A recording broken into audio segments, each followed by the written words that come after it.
दिल्ली का अबुल फजल एनक्लेव में Students Islamic Organisation of India की जानिब से एक प्रोग्राम का इनेकाद किया गया, जिसका उन्वान था मुनव्वर कर जहां अपना रिफ्ते किरदार से तेरे।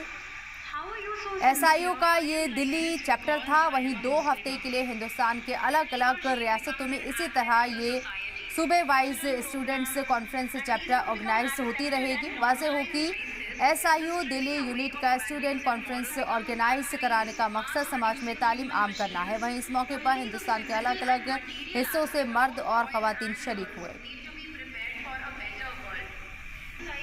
ये स्टूडेंट्स जिस एज में हैं, इस एज के स्टूडेंट्स को सबसे ज़्यादा डायरेक्शंस की ज़रूरत होती है। एपीजे अब्दुल कलाम ने ये कहा था कि इग्नाइटेड माइंड्स हमको जो है वो चाहिए। तो ये इग्नाइटेड माइंड्स किस डायरेक्शन में जाएं, ये डायरेक्शन देना उनको सबसे ज़्यादा ज़रूरी है।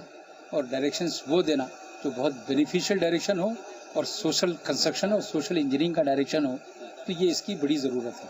ये को मुबारकबाद भी देता हूँ और इन नौजवानों को भी मुबारकबाद देता हूँ कि वो लोग अपना मौका निकाल कर यहाँ आए और आकर के जो है इन सब चीज़ों को हासिल करने की कोशिश करें। वेस्टर्न कल्चर जो है वो तो अपनी बात को जिस रैशनल वे में पेश करना है वो पेश कर रहे हैं, तो वो उसकी जो चमक है उस चमक के आगे ये ऐसा महसूस होता है कि जैसे हम कोई बहुत ऑड सी चीज़ पेश कर रहे हैं। जब तक उसके चमक को खोल कर लोगों को बताएंगे नहीं इस चमक के पीछे जो है क्या अंधेरा है, तब तक जो है लोगों को समझ में नहीं आएगा। तो हमको उसका अंधेरे को जो है दिखाना है कि अंधेरा क्या है, असल रोशनी क्या है। उस रोशनी की तरफ लोगों को लेकर के आना है। तो Student Islamic Organisation of India ये जो कॉन्फ्रेंस कर रही है एथिक्स एंड मोरालिटी के उन्वान को लेकर कैंपसेस में, तो ये एक बहुत पर्टेनिंग इशू है आज के यूनिवर्सिटीज़ का, आज के एकेडमिया का।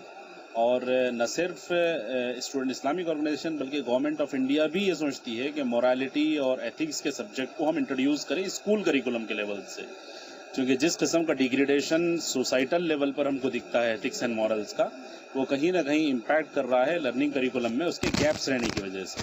तो उसको हम कैसे रीइंस्टेट कर सकते हैं और हायर एजुकेशन में भी कैसे उसको रीइंस्टेट कर सकते हैं ताकि कैंपस का एक माहौल एथिक्स और मोरालिटी की बुनियाद पर परवान चढ़े। इसी के लिए एसआईओ भी ये प्रोग्राम किया। स्टूडेंट्स ऑर्गेनाइजेशन की ये जिम्मेदारी होती है कि अगर कोई स्टूडेंट डिप्रेशन का शिकार है तो उसको कैसे डिप्रेशन से निकाला जाए ताकि वो सुसाइड ना कर सके। एक स्टूडेंट्स अगर जो है वो गलत कामों की तरफ जा रहा है, ड्रग्स का सेवन कर रहा है, तो ये एक स्टूडेंट ऑर्गेनाइजेशंस की जो है जिम्मेदारी है कि वो किस तरह से जो है इसको रोके कि स्टूडेंट जो है वो ड्रग्स ना ले। अगर स्टूडेंट्स गलत कामों की तरफ जा रहा है तो उसके लिए हम लोगों ने ये कोशिश की है कि दिल्ली के तमाम यूनिवर्सिटीज़ के स्टूडेंट्स को एक जगह जमा किया जाए और एक कॉन्फ्रेंस किया जाए कि हमारे लिए क्या बेहतर है ज़िंदगी में।